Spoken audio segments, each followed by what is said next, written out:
வணக்கம், நான் நயினார் நாகேந்திரன் பேசுகிறேன். வரும் 22ஆம் தேதி மதுரையில் முருக பக்தர்கள் மாநாடு நடைபெற இருக்கிறது. அனைவரும் கலந்து கொண்டு சிறப்பிக்குமாறு அன்போடு வேண்டுகிறேன். நன்றி, வணக்கம்.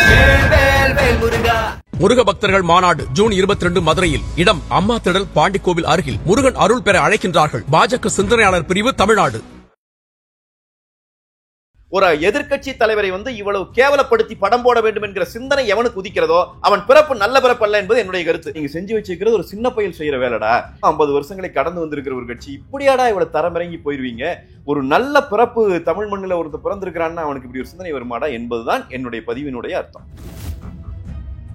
பெருந்தலைவர் காமராஜர் அவர்களுக்கு இதே போல படத்தை போட்டவர் கருணாநிதி. அன்னைக்கு முரசொலியில செஞ்சவங்க இன்னைக்கு இந்த டிஜிட்டல் யுகம் வளர்ந்த பிறகும் அவர்களுடைய அறிவுக்குள்ளே இருக்கிற அந்த வக்கர புத்தி போகவில்லை என்பதனுடைய வெளிப்பாடாகத்தான் அந்த படத்தை போட்டார்கள்.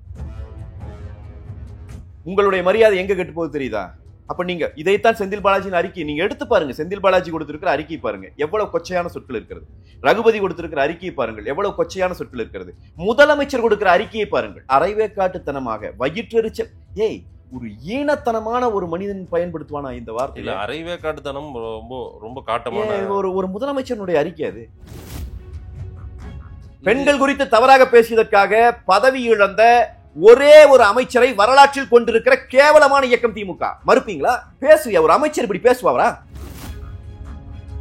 பிஜேபி கிட்ட போய் சரண்டர் ஆயிட்டீங்க, என்ன கால்ல விழுந்திருக்கீங்க. எப்படி காங்கிரஸோட உனக்கு இவ்வளவு முரண்பாடு இருக்கும்போது நீ கூட்டணி வச்சுட்டு உட்காந்துக்கிறியே, பாரதிய ஜனதாவோடு நான் கூட்டணி வைக்கிற போது தமிழர் உரிமைகளை பாதுகாத்துட்டு நான் கூட்டணி வைக்கிறேன். நீ என்னை போய் கேள்வி கேட்கிற பாரதிய ஜனதாங்கிற காங்கிரஸோட பாரதிய ஜனதா. பிஜேபி திமுக யார் நமக்கு ரொம்ப பெரிய சிக்கலா இருப்பாங்க சொல்லுங்களேன் பார்க்கலாம். தமிழ்நாட்டு மக்களுக்கு திமுகவை விட ஆபத்து வேற எதுவுமே கிடையாது. நான் சொல்ல எழுதித்தரேன், திமுக தான் தமிழ்நாட்டுக்கு ஆபத்து. பிஜேபியை விட பிஜேபி என்ன ஒண்ணு தமிழ்நாட்டில் நான் கேட்கிறேன். பிஜேபி ஏடிஎம்கே எல்லாம் ஒண்ணு சேர்ந்து போய் ஓட்டு கேட்டீங்கன்னா மக்கள் ஓட்டு போட்டுருவாங்களா? ஏன் போட மாட்டாங்க? ஒரு பக்கம் கள்ளச்சாராயம், ஒரு பக்கம் கஞ்சா விற்பனை, வீட்டுக்கு ஆன்லைன் டெலிவரி பண்றாங்க கஞ்சா. 80 வயசு மூதாட்டியை கொண்டு போய் பாலியல் வன்புணர்வு பண்ணிருக்கானுங்க. நான் கட்டிட்டு இருந்த மின்சார கட்டணம் எத்தனை, இன்னைக்கு நான் கட்டுற மின்சார கட்டணம் எத்தனை, நான் கட்டிட்டு இருந்த சொத்து வரி எத்தனை, இப்ப நான் கட்டுற சொத்து வரி எத்தனை, காய்கறி விலையிலிருந்து அத்தனை விலையும் ஏற்றி வச்சிருக்கிறேன், குப்பைக்கு வரி போட்டு வச்சிருக்கிறேன், மாநகராட்சி பண்ற எல்லாத்துக்கும் வரி போட்டு வச்சிருக்கிறேன், ஒரு இடத்துலயாவது சாலைகள் சரியா இருக்குதா, ஒரு இடத்துலயாவது குடிநீர் விநியோகம் சரியா இருக்கா? இவ்வளவு இளவெடுத்துக்கிறவங்களை பார்த்த வரவுமா மக்கள் இவங்களை மேல இவங்களை தெருவுக்கு விடுவாங்க? திமுகவின் இந்த குடும்பத்தை அரசியல் களத்திலிருந்தே அப்புறப்படுத்துவோம். நான் மீண்டும் மீண்டும் சொல்றேன், தோற்கடிப்போம் சொல்ல, அரசியல் களத்திலிருந்தே அப்புறப்படுத்துவோம். அதன் தமிழர்களுக்கு வணக்கம். பல்வேறு துறைகளில் சிறந்த ஆளுமைகளை சந்தித்து நாம் நேர்காணல் எடுத்து வருகிறோம். அந்த வகையில் மீண்டும் நம்மோடு இணைந்திருக்கிறார் அண்ணா திராவிட முன்னேற்ற கழகத்தின் செய்தி தொடர்பாளர் பேராசிரியர் கல்யாண சுந்தரம் அவர்கள். அவரிடம் கேட்பதற்கு நிறைய இருக்கின்ற வாரங்களோடமே கேட்போம். வணக்கம் பேராசிரியர். வணக்கம். வணக்கம். எப்படி இருக்கீங்க? நல்லா இருக்குங்க. நீங்க நல்லா இருக்கீங்களா? நலமா இருக்கோம். தமிழ்நாட்டு அரசியல் ரொம்ப ஆரோக்கியமா போகணும் இல்ல? ஒரு வாதத்துக்கு ஒரு வாதம், ஒரு கருத்துக்கு ஒரு கருத்து, அதுதானே ஆரோக்கியமா இருக்கும். அதுதானே ஒரு ஆரோக்கியமான அரசியலா இருக்கணும். மறுபடியும் கொஞ்சம் பின்னோக்கி போற மாதிரி இருக்குது, கொஞ்சம் தரம் தாழ்ந்து. அதாவது ஒரு ஒரு ஒரு புகைப்படத்தை திரு இபிஎஸ் அவர்கள் குறித்து ஒரு கார்ட்டூனை ஒரு தவறான முறையில வெளியிடுறாங்க டிஎம்கே ஐடி விங். அதை நம்ம கண்டிக்கிறோம். பதிலுக்கு பதில் நாம சில கார்ட்டூனை போடுறோம். நாங்க இப்படி எல்லாம் போடுறதுக்கு தயாரா வந்தோம்னா எப்படி இருக்கும், ஒண்ணுமே இல்லாம நாங்க போட முடியும் சிஎம் அப்படின்னு எல்லாம் நம்ம சொல்ல வேண்டிய தேவை. அவங்க தான் அப்படி ஒரு தவறு பண்ணிட்டாங்க. அந்த மாதிரி ஒரு படம் போட்டிருக்க கூடாது. அவங்க வேற ஒரு விஷயத்த சொல்ல இந்த படத்தை போட்டிருக்காங்க. நீங்க பதிலுக்கு பதில் நேற்றுக்கு நாள் முழுவதும் ஏடிஎம்கேவினர் ஐடி விங் எல்லாருமே சேர்ந்து நீங்க ஒரு இஷ்டமேனிக்கு பல கார்ட்டூன், அதே போல திமுக தலைவர்கள் நிறைய பேருடைய சில புகைப்படங்கள் எல்லாம் எடுத்து வச்சுக்கிட்டு வேற மாதிரி மீம்ஸ் வீடியோஸ் எல்லாம் போட்டதெல்லாம் நான் பார்த்தேன். இது என்ன ஒரு அரசியல் இது? ஆமாங்க. முதல்ல திமுகவினுடைய அந்த ஐடி விங் தமிழர்களினுடைய அந்த மரபு சார்ந்த ஒரு அரசியல் நாகரிகத்தை, திமுகவினுடைய வரலாறே அந்த நாகரிகத்திற்கு எதிரானது. அது கருணாநிதி அவர்களின் காலம் தொட்டு அந்த கட்சி முழுமையா ஒரு அநாகரிகத்தை ஆதரிக்கிற கட்சியாகத்தான் வந்திருக்கு. அதனுடைய ஒரு வெளிப்பாடாகத்தான் நேற்று அவ்வளவு கொச்சையா நீங்க ஒரு கட்சியினுடைய அபிஷியலான ஐடி விங், அதனுடைய பக்கத்துல ஒரு நாட்டினுடைய எதிர்க்கட்சி தலைவர், ஒரு முன்னாள் முதலமைச்சர், அவரை பற்றி இவர்கள் ஒரு படம் போடுகிறார்கள். இது இவங்களுக்கு புதுசா அப்படின்னு பார்த்தா, உண்மையில எனக்கு அதை பார்க்கிற போது என்ன தோணுச்சுன்னா, திமுக மாறவே இல்லை அப்படிங்கிற ஒரு உணர்வு இருந்துச்சு. ஏன்னா மரியாதைக்குரிய பெருந்தலைவர் காமராஜர் அவர்களுக்கு இதே போல படத்தை போட்டவர் கருணாநிதி. அந்த படங்களும் இன்றைக்கு எடுத்து போடப்பட்டு கொண்டு இருக்கிறது இதே முரசொலியில. அதை ஏன் நாங்கள் மறுபடியும் அந்த முரசொலி பத்திரிகை என்பது ஒரு ஒரு ஒவ்வாமைக்குரிய பத்திரிகை என்று நாங்கள் சொல்லிக்கொண்டே இருக்கிறோங்கிறதுக்கு அதெல்லாம் காரணம். அன்னைக்கு முரசொலியில செஞ்சவங்க இன்னைக்கு இந்த டிஜிட்டல் யுகம் வளர்ந்த பிறகும் அவர்களுடைய அறிவுக்குள்ளே இருக்கிற அந்த வக்கர புத்தி போகவில்லை என்பதனுடைய வெளிப்பாடாகத்தான் அந்த படத்தை போட்டார்கள். நீங்கள் இப்ப கேட்கறது, நீங்க ரிப்ளை கொடுக்க, நான் போட்ட பதிவையே நான் உங்களுக்கு பதிலா சொல்றேன். நான் போட்ட பதிவில் நான் என்ன சொன்னேன்னா, டிஎம்கே ஐடிவிங்க போட்டு, ஏன்பா 2 நிமிஷம் ஆகாதா சிஎம் இதுவும் இல்லாம பண்றது, இதுவும் இல்லாம போடுறதுக்கு 2 நிமிஷம் தான் ஆகும். ஆனா அந்த வேலையை நாங்க செய்யல. செயற்கரிய செய்வர் செஞ்சிட்டாங்க நிறைய பேர். செயற்கரிய செய்வார் பெரியார், சிறியாருக்கு அது தெரியாதுங்கிறார் யாரு, வள்ளுவர். நான் என்ன சொல்றேன், நாங்க இதை செய்ய முடியாம இல்லை. இப்ப மதேஷ், நீங்க வந்து என்னால பதிலே சொல்ல முடியாத ஒரு கேள்வி வச்சுட்டீங்கன்னாவோ, அல்லது மிகப்பெரிய ஒரு சிந்தனையை வந்து நீங்க சொல்லும் போதோ உங்களை வந்து நான் மறுக்க முடியாது. உங்களுக்கு நிகராக நான் வரணும் இல்லைங்களா? நீங்க சாதாரணமா இப்ப இங்க அங்கிருந்து காலில் வெட்டி வச்சீங்கன்னா திருப்பி என்னை வெட்டி ரொம்ப வேணும் ஆகாது. அப்போ கீழ்த்தரமான வேலைகளை செய்யணும்னு முடிவு பண்ணிட்டா அது செஞ்சிடலாம். அது ஈஸி. என்னுடைய பதிவுக்கு பதில சொல்றேன் நான் உங்களுக்கு. முதல்ல அது ரொம்ப ஈஸி. ஆனா அதை நாங்க செய்யல. ஏன் செய்யல தெரியுமா? அந்த களிசடை சிந்தனைக்குள்ள இந்த அரசியல் சிக்கிக்கொள்ளக்கூடாதுன்னு நினைக்கிறோம். அதனால படத்தை போடல. அட போட முடியும்டா, இது ரொம்ப சாதாரண வேலைடா, நீங்க செஞ்சு வச்சிருக்கிறது ஒரு சின்ன பையல் செய்யற வேலைடா, இந்த வேலை ஏன்டா இவ்வளவு ஒரு அரசியல் கட்சி, இப்படி ஒரு இவ்வளவு காலம் இருந்துக்கிற கட்சி, என்னென்னமோ 50 வருஷங்களை கடந்து வந்திருக்கிற ஒரு கட்சி, இப்படியாடா இவ்வளவு தரமிறங்கி போயிருவீங்க?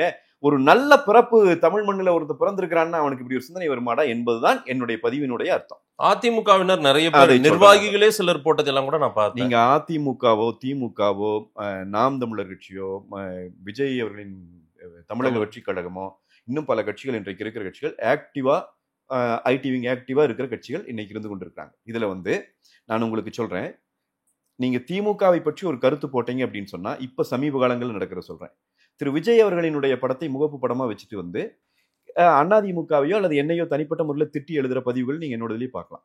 என்னுடைய அந்த ட்விட்டர் பார்த்துக்கிற தம்பி அதை எனக்கு எடுத்து காட்டுற. அது உண்மையில் என்னன்னா, அவங்க தமிழ் அங்கே விஜய் அவர்களின் கட்சியை சேர்ந்தவர்கள் அல்ல. அவர்களுடைய படத்தை வச்சும் ஃபேக் ஐடி வந்தாச்சு. புரியுதானுங்களா? இது யார் செய்யறாங்கன்னு நான் யாரையும் குற்றம் சொல்லல, ஏன்னா எங்கிட்ட சாட்சி இல்லை, இதுக்கு ஆதாரம் இல்லை. ஆனால் அவங்க அந்த கட்சியை சார்ந்தவர்கள் அல்ல. அப்ப யாரு வேண்டுமானாலும் எதை வேண்டுமானாலும் எழுதலாம். நான் கேட்பது என்னன்னா, அண்ணா திராவிட முன்னேற்ற கழகத்தினுடைய அபிஷியல் ஐடி விங் அல்லது அண்ணா திராவிட முன்னேற்ற கழகத்தினுடைய எங்களுடைய பொதுச் செயலாளர் அவருடைய பக்கம் இருக்கிறது, அவருடைய பக்கத்திலோ அல்லது எங்களுடைய வேறு வேறு விங் இருக்கு. இன்னைக்கு மாணவரணி இருக்கிறது, இளைஞர் இளம்பெண்கள் பாசறை இருக்கிறது, அதனுடைய விங்கை சேர்ந்த எல்லாருமே பதில் கொடுத்திருக்காங்க. டாக்டர் பரமசிவம் அவர்கள் ஒரு காட்டமான பதிலை கொடுத்திருக்கிறார். மரியாதைக்குரிய சிங்கை ராமச்சந்திரன் அவர்கள் மிகச்சிறந்த ஒரு பதிலை கொடுத்திருக்கிறார். எல்லாருமே எவ்வளவு கண்ணியத்தை அவங்க வார்த்தைகளை கடைபிடிக்கிறாங்க பாருங்க. இது வந்து எங்க பொதுச் செயலாளர் கூப்பிட்டு ஒவ்வொருத்தருக்கா சொல்ல முடியுமா? தானா ரத்தத்துல வருது, அந்த கண்ணியம் தானா ரத்தத்துல வருது. நீங்க சில பேர் கோபப்பட்டு எழுதுறாங்கன்னு எழுதுவான். இல்ல அவங்களே இன்னொரு பதிவும் கூட அதே டிஎம்கே ஐடிவிங் பேஜ்ல போட்டிருக்காங்க. நீங்க என்னென்ன பதிவெல்லாம் பாருங்க, இதெல்லாம் வந்து நீங்க நியாயவான்களா எங்களுக்கு கேள்வி கேட்கறீங்களே அப்படின்னு அவங்க போட்டிருக்கிற பதிவை நீங்க பாத்தீங்களா? நான் பாக்கல. அதெல்லாம் பார்த்தாதான் அவங்க என்ன மனநிலையில அதை பண்ணாங்க. அவங்க மனநிலையெல்லாம் விடுங்க. அவங்க வந்து இந்த அருவருப்பான வேலையை செஞ்சுட்டு இதுக்கு வந்து இது தேடிட்டு இருக்க கூடாது, சாக்கு தேடி சொல்லி. அந்த படம் பிரச்சனை ஒரு நிமிஷம். ஆனா அவங்க கேட்கறது மாநில உரிமையை நீங்க விட்டு கொடுத்துட்டீங்களே, கேள்வியே கேட்க மாட்டேன்றீங்களே, போயிட்டு சரணாகதி ஆயிட்டீங்களே. கேள்விக்கு நம்ம வரலாம் மதேஷ். இப்ப நம்ம பேசிட்டு இருக்கிறது அந்த படம் இவங்க போட்டதனுடைய அந்த அநாகரிக அரசியலை பற்றி தான் பேசுறோம். அந்த கேள்விக்கு நம்ம வரலாம். அதை யாரும் அனுமதிக்க முடியாது, யாரும் நியாயப்படுத்த. அது நீங்க கண்டனம் தெரிவிச்சுட்டு நீங்க எங்கிட்ட கேள்வி கேட்கறீங்க இல்லீங்களா, நீங்களும் இப்படி பண்ணிட்டீங்களேன்னு. நான் சொல்றேன், அபிஷியலா அண்ணா திராவிட முன்னேற்ற கழகத்துக்கு யாரும் அதை செய்ய மாட்டோம். நீங்க ஆனால் அண்ணா திராவிட முன்னேற்ற கழகம் இருக்கிற தொண்டனுக்கு, எனக்கும் நான் சொல்றேன், நானும் ஒரு தொண்டனாக சொல்றேன், ஒரு தடவை 2 தடவை 3வது தடவை, போன தடவை திரு ரகுபதி அவர்களை வந்து இதே மன்றத்துல தற்குறி ரகுபதின்னு நான் பேசினேன் இல்லீங்களா. நான் அந்த சொல்லை பயன்படுத்துறவன் அல்ல. ஆனா ஏன் பேசினேன்? அந்த சொல்லை அவர் பயன்படுத்தி எங்கள் பொதுச் செயலாளரை பேசினார். புரியுதுங்களா? ஒரு நாட்டினுடைய எதிர்க்கட்சி தலைவரை ஒரு அமைச்சர் இப்படித்தான் விழிப்பாரா? உங்களுடைய மரியாதை எங்க கெட்டு போகுது தெரியுதா? அப்ப நீங்க இதைத்தான் செந்தில் பாலாஜியின் அறிக்கை நீங்க எடுத்து பாருங்க. செந்தில் பாலாஜி கொடுத்திருக்கிற அறிக்கை பாருங்க, எவ்வளவு கொச்சையான சொற்கள் இருக்கிறது.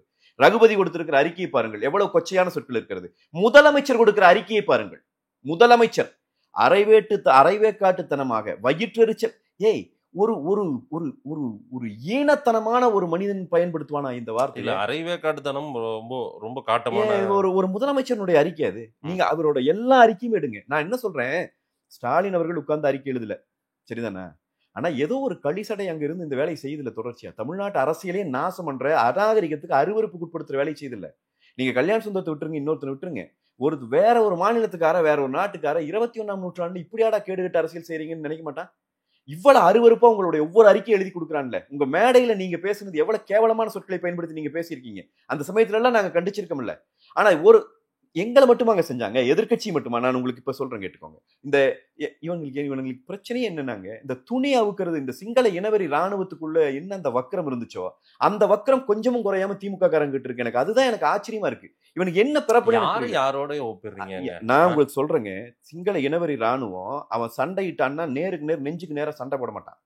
அப்படி அந்த சண்டையில கொலை செய்யப்பட்ட பிறகும் கூட, சண்டையில உயிரிழந்த பிறகும் கூட ஆணையும் பெண்ணையும் நிர்வாணப்படுத்துவான்.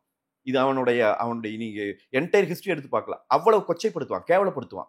இறந்து போன உடல்களை நிர்வாணப்படுத்துற வக்கர புத்தி கொண்டவர்களுடைய இடம் அங்க சிங்கள ஆர்மியில் இருந்துச்சு.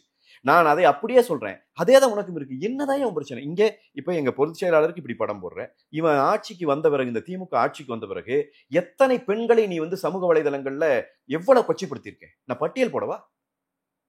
ஒண்ணு வேண்டாம். இந்த உள்ள எல்லாத்துக்கும் தெரிஞ்சவங்களை சொல்றேன். நாடறிந்த திரைப்பட கலைஞர் கஸ்தூரி, அவங்க குறித்து நீ என்ன வார்த்தை பயன்படுத்தின?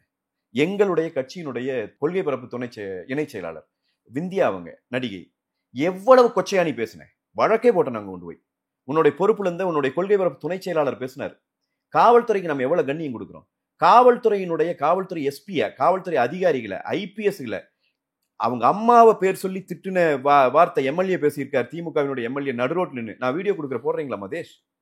உங்களுக்கு ஏங்க இப்படி வக்கரம் வருது? ஒரு அம்மாங்க, அந்த அம்மா எனக்கு அவங்க பேர் மறந்துருச்சு. திமுக சப்போர்ட்டர் அவங்க, மரியா லாரன்ஸ்னு நம்ம ஒரு ஹேண்டில். அவங்க ஷாலின் மரியா லாரன்ஸ். ஆமாங்க. அவங்க அதிமுக ஆதரவாளர் எல்லாம் கிடையாதுங்க. அவங்க அதிமுகவையும் கடுமையா விமர்சிச்சிருக்காங்க. திமுகவுக்கு அவங்க ஆதரிச்சிருக்காங்க. திமுக ஆட்சிக்கு வர்றதுக்கு முன்னாடி வரைக்கும் அவங்க இந்த கிளாம்பாக்கத்துல இந்த பேருந்து நிலையம் வந்ததுக்கு ஒரு பதிவு போட்டாங்க. எனக்கு நல்ல நினைவு இருக்கு. அந்த கிளாம்பாக்க பேருந்து நிலையத்துல மக்கள் எவ்வளவு அவதிப்பட்டாங்க, உண்மையா இல்லையா? இன்னைக்கு வரைக்கும் அந்த மக்கள் பாடுபடுறாங்க. அவங்க துயர்படுறாங்கிறத சுட்டி காட்டுறது ஒரு தப்பா ஒரு பதிவர்? அந்த அம்மாவை என்ன எழுதுன்னு நீ உன்னோட ஐடிவிங்க வச்சு நீ என்ன எழுதுன? அந்த அம்மாவை அந்த வார்த்தைகளை வெளியே பேச முடியுமா? இதே ஒரு பத்திரிகையாளர், நம்ம இவரு திமுகவுக்காகவே பேசியவர், திமுக ஆட்சிக்கு வர்ற வரைக்கும் அவங்களுக்கு மிக நெருக்கமாக இருந்த பத்திரிகையாளர், அவர் அந்த மழை வெள்ளத்துல உண்மையிலேயே மக்கள் பாதிக்கப்பட்டிருக்கிறாங்கன்னு பேசிட்டாருங்கிறதுக்காக அவரை பத்தி எவ்வளவு கொச்சையா நீ பரப்புற? இந்த சவுக்கு சங்கர் மேல நீ வீட்டுக்குள்ள கொண்டு போய் மலத்தை கொண்டு போய் ஊற்றுகிற அளவுக்கு உன்னுடைய ஆட்சியினுடைய நிலைமை இருக்கிறது. அந்த அவருடைய பர்சனல் புகைப்படங்களை வெளியிட்டு எவ்வளவு கொச்சைப்படுத்துற நீ அவரை? நீ யாரை விட்ட? எந்த பெண்ணை எடுத்தால், எந்த பெண்ணாவது இவர்கள் குறித்து ஒரு வார்த்தை பேசிவிட்டால் அந்த பெண்ணை அவ்வளவு அசிங்கப்படுத்தி, அந்த பெண்ணை அவ்வளவு வக்கரமா சித்தரிச்சு ஒரு மிகப்பெரிய கேவலத்தை கட்டமைக்கிறது. அதுக்கப்புறம் இந்த பக்கம் பெண் உரிமைக்காக நாங்கள் நின்று, உங்களை மாதிரி இளவெடுத்து, உங்களை மாதிரி இழிவாக பெண்களை நடத்திய ஒரு அமைப்பே இல்லையப்பா. ஒரு பெண்களை பற்றி இருங்க, மீடியாவுல 4 பேர் பண்றது அது அபிஷியல் ஐடிவிங்கே பண்ணுதுன்னு சொல்றேன் நானு. பெண்கள் குறித்து தவறாக பேசியதற்காக பதவி இழந்த ஒரே ஒரு அமைச்சரை வரலாற்றில் கொண்டிருக்கிற கேவலமான இயக்கம் திமுக. மறுப்பீங்களா? பேசுவியா? ஒரு அமைச்சர் இப்படி பேசுவாரா? கனிமொழி ஒத்துக்குவாங்களா? என்னங்க உங்களுக்கு? எதுக்குங்க மூளையில் இவ்வளவு வக்கரம்? நீ எப்படிங்க நீ தெருவில் இறங்கி நீ ஓட்டு கேட்டு, எங்க வீட்டுக்கு நீ ஓட்டு கேட்டு வரும்போது நீ எல்லாம் ஊருக்குள்ள இருக்கிற பிள்ளை எல்லாம் நல்லா பாப்பேன்னு உன்னை எல்லாம் எப்படியா நம்புறது? அந்த அளவுக்கு நீங்க ஆமாங்க. ஐயோ, இவனுக்கு ரத்தத்திலேயே வக்கர ஊறி கிடக்குது. பிரச்சனை என்ன பிரச்சனையை சொல்ல வந்தாங்கன்றதுக்கு இதை போட்டாங்கன்ற பாருங்க. மாநில உரிமையோ பிஜேபி கேள்வி கேட்கறதுலயோ எதுக்குமே நீங்க நிக்க மாட்டேன்றீங்கன்ற கோபத்தின் வெளிப்பாட்டுல இதெல்லாம் சொல்றாங்க. அந்த கேள்விக்கு நான் வர்றேன் மதேஷ். கீழடி விஷயத்துல நம்முடைய வரலாறு மறைக்க நினைக்கிறாங்க. அதுக்கு அவங்க குரல் கொடுத்து நான் வர்றேன். இதை முடிச்சுட்டு போலான்னு நான் சொல்றேன். இவ்வளவு அநாகரிகமாக பேசுவது என்பது மிக மிக அற்பத்தனமானது. இந்த வக்கர புத்தியிலிருந்து திமுக விடுபடாது. இந்த திமுகவிற்கு கொடுக்கிற தண்டனை தான் நாம் நாகரிகம் அடைந்த மனிதர்களாக வாழுகிறோம் என்பதற்கான வெளிப்பாடாக இருக்கும். இவர்கள் வக்கரத்திலேயே வாழ்ந்து கொண்டிருக்கிறவர்கள். அதுதான் இதை வெளிப்படுத்தி. திமுகவிலிருந்து பிறந்த குழந்தை தான் அதிமுக இருக்கலாம். ஆமா, ஆனால் அதிமுக நல்ல குழந்தையா இருக்கு. நீங்க ஒன்னும் தப்பு கிடையாது, சரிதானுங்களா? நீங்க இவங்களை மாதிரியே இருக்கணுங்கிற அவசியம் கிடையாது. இவங்கள முரண்பட்டு நான் தான் தெளிவா சொல்றேன். திமுக என்பது கருணாநிதியின் தலைமையை ஏற்ற பிறகு அது இந்த அளவுக்கு வந்துருச்சு. இவங்களுடைய களிசடை சிந்தனை என்பது கண்ணதாசன் சொன்னதை போல தகப்பனுக்கும் மகளுக்கும் தொடர்பு இருக்கிறது என்று கதை எழுதிய கருணாநிதி அதே கலாச்சாரத்தை, அதே சிந்தனையை தான் இந்த மக்கள் மத்தியில விதைத்தார்கள். இவர்களை பொறுத்த வரைக்கும் ஆடை அவிழ்ப்பது என்பதும், இந்த ஆபாச பேச்சுகள் பேசுவது என்பதும், மேடையில் ஏறி ஆபாச வசனங்கள் பேசுவது என்பதும், இப்படி பெண்களை கொச்சைப்படுத்தி பேசுவது என்பதும், அமைச்சரே மேடையிலே பெண்களை இதெல்லாம் இவங்க வரலாறுங்க. இது இவங்களுக்கு. கருணாநிதி அவர்கள் தொடங்கி திமுகவிற்கு இன்றைக்கு வரைக்கும் இருக்கிற ஒட்டுமொத்த வரலாறு இதுங்க. வெளி நாடகம் நாங்கள் பெண் உரிமைக்காக. நீ என்னதான் பண்ணுவே பெண் உரிமைக்கு? நீ பெண்களையே ஒரு போக பொருளாக பார்க்கிற ஒரு அமைப்பு என்ன செஞ்சிருவ நீ பெண்கள் இல்ல அந்த ஈகோ சிஸ்டத்துல இருக்கிற ஒரு சிலர் பண்றதுல நீங்க ஒரு கண்டிக்க வேண்டிய இடத்துல இருக்கிறவர் யார்? அவருடைய அறிக்கை எப்படி வருது? அவருடைய அறிக்கை நாகரிகமா வருதா? ஒரு முதலமைச்சர் இவ்வளவு அநாகரிகமாக அறிக்கை விட்டு பார்த்திருக்கிறீங்களா? ஒரு தடவை ஏமாந்து ஒரு சொல் மாறி போச்சுங்கிறது கூட ஏத்துக்கலாங்க. ஒரு முதலமைச்சர் ஒரு அறிக்கையில ஏமாந்து ஒரு சொல்ல தவறா போட்டாரு, அது தவறுங்க, அது அவரு அதுக்கு வருத்தம் தெரியும் கூட வேண்டாம், அவரோட உயரை பதவி சரி போலாம். ஆனா எல்லா அறிக்கையும் அப்படித்தான் வருது. எதையாவது ஒண்ணுத்தையாவது பேசுங்கன்றாங்க, கேள்வி கேளுங்கன்றாங்க. அதுக்கு விடுங்க, இது அது கேள்வி. நீங்க அங்கதான் வருங்க, சப்ஜெக்ட்டுக்கே வரவே மாட்டேன்றீங்க. சப்ஜெக்ட் வர்றேன், இதை முடிச்சிட்டு போலாங்கிறேன். கேள்வி கேளுங்கிறத இந்த வரிகள்ல சொல்லாமா? முதல்ல நீ போடுறது நாடகம், அது நான் உனக்கு முகத்தை உன்னோட தோலையும் உரிச்சு காட்டுறேன், முகத்தரையை கிழிச்சு காட்டுறேன் நான். அது ஒரு பக்கம் இருக்கட்டும். நீ இந்த வக்கரமான வார்த்தைகளை பயன்படுத்தலாமா? இதுவே அநாகரிகம் இல்லையா? இதை அடிப்படையில ஒரு விடுதலை அடைந்திருக்கிற ஒரு ஜனநாயக நாட்டுல கருத்தை சொல்ற ஒரு பெண்ணையோ ஒரு ஆணையோ கொச்சைப்படுத்தி பார்க்க வேண்டும். ஒரு எதிர்க்கட்சி தலைவரை இவ்வளவு கேவலப்படுத்தி படம் போட வேண்டும் என்கிற சிந்தனை எவனுக்கு உதிக்கிறதோ அவன் பிறப்பு நல்ல பிறப்பு அல்ல என்பது என்னுடைய கருத்து. அவ்வளவுதான். அதுக்கு மேல அதை விட்டுருங்க. அடுத்த கேள்விக்கு வாங்க. என்ன சொல்றீங்க இப்ப? நாங்க என்ன கேட்கலன்னு கேட்கலாமா? பிஜேபி கிட்ட போய் சரண்டர் ஆயிட்டீங்க, என்ன கால்ல விழுந்திருக்கீங்க. எப்படி? கீழடியாவது தாய்மடியாவது உங்களுக்கு டாடி மோடி தான், எல்லா மடி தான் உங்களுக்கு முக்கியம் எப்படின்னு சொல்லு. கீழடிக்கும் உனக்கும் என்ன சம்பந்தம்? கீழடி இன்னைக்கு மிகப்பெரிய ஆய்வை ஏற்படுத்தி வெளிக்கொண்டு வந்து இன்னைக்கு எல்லாமே கீழடி ஆய்வு தொடங்கப்பட்டது. கீழடி ஆய்வுக்கு நாங்க அன்னைக்கு ஃபண்ட் ஒதுக்குனது. கீழடி ஆய்வு நடந்த காலம் எங்களுடைய காலம் தான். உண்மையா இல்லையா? இதுக்கு கிரெடிட் எடுத்துக்கிறீங்கன்னா கிளாம்பாக்கத்துக்கு நீங்க அது கிரெடிட் எடுத்துக்கணும். உங்க ஆட்சி காலத்துல அதுக்கு பதில் சொல்றேன். அதுக்கு இன்னைக்கு அந்த அவல நிலைக்கு நீங்களும் ஒரு காரணம். எதையும் பேச முடியாது. கிளாம்பாக்க அடுத்த கேள்வியை வச்சுக்கிறீங்களா? நீங்க தயாரா? நான் தயார். இந்த கேள்வி முடியும். இல்ல நீங்க இதை கிரெடிட் நீங்க எடுத்துக்கிறீங்கன்னா அதையும் எடுத்துக்கணும். ஆமா, நாங்களும் பொறுப்பு தான். யாவது பேசிட்டு இருக்க கூடாது. கிளாம்பாக்கு நான் பதில் சொல்றேன். கீழடி முடிச்சிட்டு போலாமா, இல்ல கிளாம்பாக்கம் போயிட்டு அப்படியே அங்கிருந்து அப்படியே குச்சி போயிடலாமா? எதையுமே நம்ம மக்களுக்கு சொல்ல முடியாது. கீழடி ஆய்வுகள் குறித்து, கீழடி ஆய்வுல இப்ப நீ திடீர்னு எடுத்துட்டு வந்து நான் உங்களுக்கு வெளிப்படையா சொல்லிட்டு போறேன். இந்த கீழடி ஆய்வுகள் குறித்து இன்றைக்கு திமுக திடீரென்று இந்த நாடகம் போடுவதற்கு காரணமே இவர்கள் இப்பொழுது இவர்களுடைய ஆட்சியின் மீது மக்களுக்கு ஏற்பட்டிருக்கிற சொல்ல ஒண்ணா வெறுப்பை திசை மாற்றி ஆக வேண்டும். ஏதாவது ஒரு வகையில பாரதிய ஜனதா கட்சி தமிழ்நாட்டுக்கு எதிராக இருக்கிறது, இங்க இருக்கிற அதிமுக கூட்டணி வைத்து விட்டது. இந்த ரெண்டையும் மீண்டும் மீண்டும் சொல்லிட்டே இருக்கணும். இதுக்காக எடுத்துக்கிட்ட விஷயம் தான் கீழடி. நான் ரொம்ப தெளிவா கேட்கிறேன். தமிழ்நாட்டுக்கு நேர்மையா இருக்கா பிஜேபி? நான் இதை தமிழ்நாட்டை தங்களுடைய கடைக்கண் பார்வையில தவிர்க்க ஒரு செய்தியை சொல்லிட்டு நான் வர்றேன் உங்க கேள்விக்கு. நீங்க அந்த கேள்விக்கு பதில் சொன்னீங்கன்னா நல்லா இருக்கும். அந்த பதில் சொல்றேன். இப்ப இந்த கிளாம்பாக்கத்துக்கு இந்த பேசுறவங்க இப்ப தமிழர்கள் தான் இரும்பை பயன்படுத்திய, இரும்பு காலத்திற்குள் முதலாக நுழைந்த ஒரு இன மக்கள் உலகத்திலேயே, இல்லைங்களா? இது நிறுவப்பட்டது. இது போன ஆண்டு ஒரு 3 மாதத்துக்கு முன்னாடி அறிவித்து விட்டு ஸ்டாலின் உலக பெரும் புகழை நாங்கள் பெற்றிருக்கிறோம் என்று பெருமிதத்தோடு அறிவிக்கிறார். நான் கேட்கிறேன் திரு ஸ்டாலின் அவர்களே, இந்த ஆய்வு நடந்து முடிந்து முடிவு வந்தது எப்பொழுது? 2021 பிப்ரவரி மாதம். அந்த ஆய்வு நடந்தது. ஆய்வு நடத்துவதற்கு சாம்பிள் அனுப்பியது, ஆய்வை நடத்தியது நாங்கள். சரி, இதை நான் சொல்லல. அந்த ஆய்வுகளில் ஈடுபட்ட அறிஞர்கள் அவர்கள் ஆய்வு கட்டுரை எழுதியிருக்கிறார்கள். அவர்களையும் நீங்கள் இன்டர்வியூ பண்ணிக்கிறீங்க. சரி, அவங்களே சொல்றாங்க. முடிவு வந்தது, இவங்களுடைய ஆட்சி காலம் தொடங்கியாச்சு. தமிழர் பெருமை தானே இதுல போய் கிரெடிட் நீங்க எடுத்துக்கிறது, அவங்க எடுத்துக்கல. நான் கேட்க அரசாங்கம் கொண்டாடிட்டு போட்டு விடுங்க. கேள்வி கேளுங்க. முதல்ல 21 வந்துருச்சுல்ல, 24 முடியற வரைக்கும் எதுக்கு வெயிட் பண்ணிட்டு இருந்தீங்க? 4 ஆண்டுகள் ஏன் நீங்கள் அதை வெளியிடல? எதுக்காக வெயிட் பண்ணதான்றீங்க? ஏன் வெளி இல்லைன்னு சொல்லுங்க. இப்ப நீங்க கேக்குறீங்கல்ல, தாமதப்படுத்துகிறீர்கள். நீ தாங்க தாமதப்படுத்தின. நீ தான் தாமதப்படுத்தின. ஒரு தொல்பொருள் ஆய்வு நடந்திருக்கிற போது தமிழர்களின் இதை வெளியிடுன்னு சொல்லி கேட்டு போராடியவர்களும் உண்டு. நீ அதையெல்லாம் அப்படி காத்து வச்சுட்டே இருந்த. அப்புறம் வெளியிட்டு நாங்க வெளியிட்டோம்னா அது நான் அந்த கிரெடிட்டுக்கு எல்லாம் போல. எங்க ஒரு தமிழ்நாடு அரசை நாங்க நடத்தும் போது எங்க கடமை அது. அதுக்கு ஒன்றும் கிரெடிட் எல்லாம் தேவையில்லை. நீங்க ஒட்டுமொத்த தமிழர்களின் சொத்து, அதை என்ன நாங்க கிரெடிட் எடுத்துக்க நீங்க கிரெடிட் எடுத்துக்கிறது, அது ஒன்றும் கிடையாது. ஆனால் நீ காலம் தாழ்த்தினாங்க. உனக்கு அதுல எந்த விதமான அக்கறையும் கிடையாது. இப்ப நீ கீழடி எடுக்கிறது அரசியல் என்பது சுட்டிக்காட்டுறதுக்காக நான் சொல்றேன். இதுல என்ன பல லட்சம் ஓட்டா வாங்கிருப்பாங்க, இல்ல 10-20 தொகுதி பேசுறதுக்கு வேற எதுவும் இல்லைங்க. இப்ப பேசுறதுக்கு இன்னைக்கு மாதேசன் கல்யாண சுந்தரம் உட்காந்து இன்னைக்கு என்ன பேசியிருப்போம்? இப்ப 80 வயது மூதாட்டியை கொண்டு போய் பாலியல் பலாத்காரம் பண்றானே, இந்த அளவுக்கு சட்டம் ஒழுங்கு லட்சணம் இருக்குதுன்னு பேசியிருப்போம். கொங்கு மண்டலத்தை தொடர்ந்து கொலைகள் நடக்குது, கண்டுபிடிக்க முடியல போலீசாரையும் பேசியிருப்போம். ட்ரக் இவ்வளவு யூஸ் பண்ணப்படுது தமிழ்நாட்டுல, அத்தனை இடங்கள்ல கஞ்சா விற்பனை இருக்குது, கஞ்சா ஆன்லைன் டெலிவரி ஆகுது, இதை பேசுவோம். இன்னைக்கு நம்மளை கொண்டு இதை பேச வச்சு உட்காந்துட்டா பாருங்க, எல்லாத்தையும் உட்கார வச்சுட்டு என்ன கீழடியில எங்க உரிமை, கீழடியில உரிமை பறிபோதுங்கிற வாயை திறந்து பேசு. மேகதாதுல அணை கட்டுறதுக்கு பணம் ஒதுக்கிக்கிறான காங்கிரஸ், அவங்க கூட போய் நிக்கிற இல்ல கட்ட விட மாட்டோம்னு என்ன சொல்றாங்க. கட்ட விட மாட்டேன்னா அப்புறம் எதுக்கு நீ அவனுக்கு போய் பிரச்சாரம் பண்ண? எந்த காலத்திலயும் அவங்களை கட்ட விட மாட்டோம். எதற்காக கர்நாடகாவில் இருக்கிற காங்கிரஸ் கட்சியினுடைய அந்த வேட்பாளர்களுக்கு அந்த முதலமைச்சருக்கு நீங்கள் போய் பிரச்சாரம் செய்தீர்கள்? அவருடைய வெற்றி விழாவில் கலந்து கொண்டீர்கள் இல்லையா? உரிமையை விட்டு தர மாட்டாங்க. எப்படிங்க அவங்க கட்டிட்டு போறாங்க? எப்படி கட்ட விட்டுருவாங்க திமுக? விடுலினா கேட்கணும்ல. ஏன் நீ அவன் வந்து திடீர்னு சொன்னானா நான் கட்டுறேன்னு? தேர்தல் வாக்குறுதியில் கொடுத்திருக்கான். மேகதாதுவில் அணை கட்டுவதற்கு நாங்கள் நிதி ஒதுக்குகிறோம். பாரதிய ஜனதாவோடு நாங்க கூட்டணி இருந்து பாரதிய ஜனதா மேகதாதுவில் அணை கட்டுறேன்னு சொன்ன போது கர்நாடகாவில் இருக்கிற பாரதிய ஜனதா நாங்களும் தான் கூட்டணியில் இருந்தோம். நாங்க போய் அவனுக்கு பிரச்சாரம் பண்ணோமா? நீ வச்சுக்கிற கோரிக்கை தவறானது, பண்ண மாட்டோம், உங்ககிட்ட நெருங்க மாட்டோம், தமிழர்களின் உரிமையை மீட்போம் சொன்னோம். நீ போய் கூடி கொலாவிட்டு அவங்காலில் விழுந்து எந்திரிச்சு வந்துட்டு இன்னைக்கு வந்து எங்க கிட்ட வந்து கதை பேசிட்டு இருக்கிறீங்க உட்காந்துட்டு. மேகதாதுல அணை கட்டுறதை பத்தி உனக்கு என்ன கவலை? இதே போல ஆயிரம் தமிழர் விரோத திட்டங்களை பிஜேபி கொண்டு வந்து நீங்களும் சொல்லி இருக்கீங்க, நீங்களும் கண்டிச்சிருக்கீங்க. அவங்களோட நமக்கு எதுக்கு கூட்டணி? என்ன பிரச்சனை முடிஞ்சு? நமக்கு எதுக்கு கூட்டணி? நான் இது இப்ப அதைத்தானே கேட்கிறேன். காங்கிரஸோட உனக்கு இவ்வளவு முரண்பாடு இருக்கும்போது நீ கூட்டணி வச்சுட்டு உட்காந்துக்கிறியே. பாரதிய ஜனதாவோடு நான் கூட்டணி வைக்கிற போது தமிழர் உரிமைகளை பாதுகாத்துட்டு நான் கூட்டணி வைக்கிறேன். நீ என்னை போய் கேள்வி கேட்கிற பாரதிய ஜனதாங்கிற காங்கிரஸோட பாரதிய ஜனதா நீட்டு வேண்டாம் எங்களுக்கு. குறைஞ்சபட்சம் அதையாவது கேட்டு கூட்டணி வச்சிருக்கலாம்ல. எங்களுக்கு அதை பண்ணுவீங்களா? உங்களோட கூட்டணி வைக்கிறோன்னு கேளுங்கன்னு சொன்னாங்களா? மாதிரி எல்லாம் தகுடு தங்கள் நிறைய பேசியிருக்கான் திமுக. நான் இப்பவும் கேட்கிறேன், இதே திமுக காரன் தான் இதே காங்கிரஸ் கூட இருக்கையில தான் இந்த நீட் தேர்வையை கொண்டு வந்தேன். நான் இன்னைக்கும் சொல்றேன், ஏதாவது ஒரு டிமாண்ட் வைங்கன்றாங்க.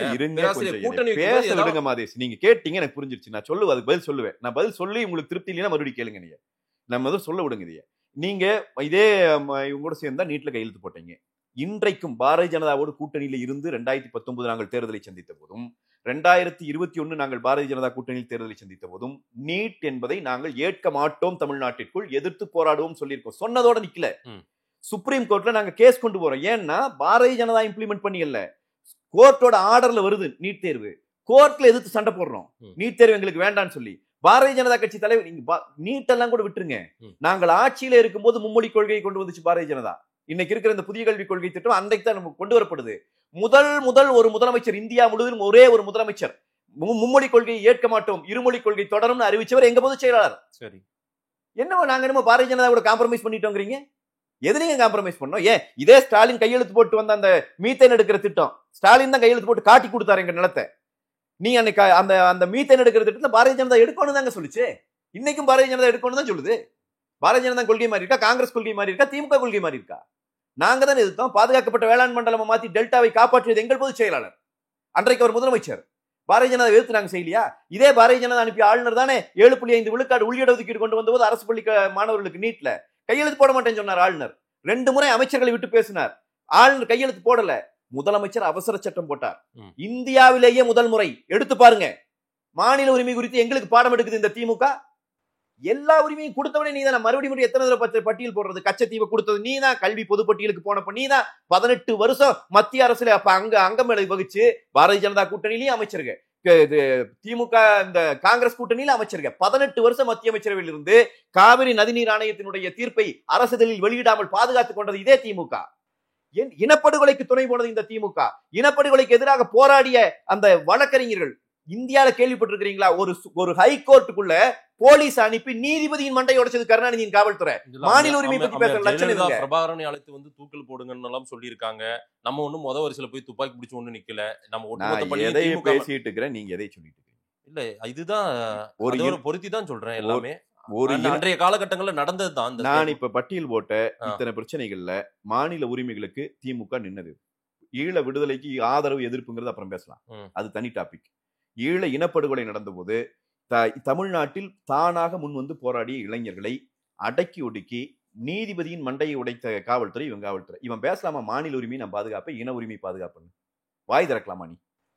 நான் மீண்டும் பல முறை சொல்லிட்டேன், எல்லா உரிமைகளும் உன்னுடைய காலத்துல தான் போச்சு. இல்ல, இன்னைக்கு இந்தியாவிலே மாநில உரிமை கோஷம் பெருசா போடுறது கோஷம் தாங்க போடுறாங்க. நான் இப்ப இவ்வளவு பட்டியல் போடுறேன், நீங்க எனக்கு பதில் சொல்ல மாட்டேங்கிறீங்க. சரிங்க, நீங்க எதையாவது பெற்றுத்தரவோ அல்லது நமக்கு இழந்ததை, மாநில உரிமை இழந்ததை பெற்றுத்தருவதற்கான டிமாண்ட வைங்கன்றாங்க பிஜேபி கிட்ட.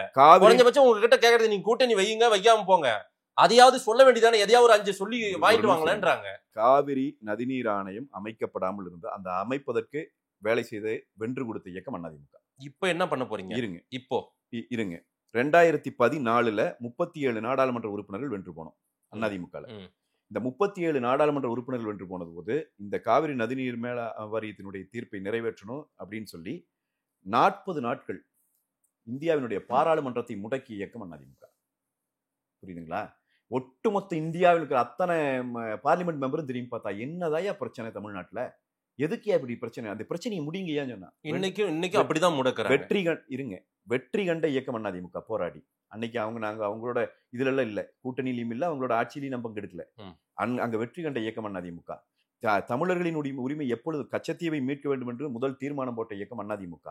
இனப்படுகொலை நடந்துவிட்ட பிறகு அங்கே நடந்திருக்கிற அந்த குற்றத்தில் அந்த இலங்கையின் மீது பொருளாதார தடை விதிக்க வேண்டும், அங்க இலங்கையில பொது வாக்கெடுப்பு நடத்தப்பட வேண்டும் என்கிற உலகிலேயே முதல் தீர்மானம் போடப்பட்டது அண்ணா திராவிட முன்னேற்ற கழக ஆட்சியில் புரட்சி தலைவி அம்மா அவர்கள் முன்மொழிந்த தீர்மானம் தமிழ்நாடு சட்டமன்றத்தில். இதெல்லாம் அதிமுக பண்ணுனது.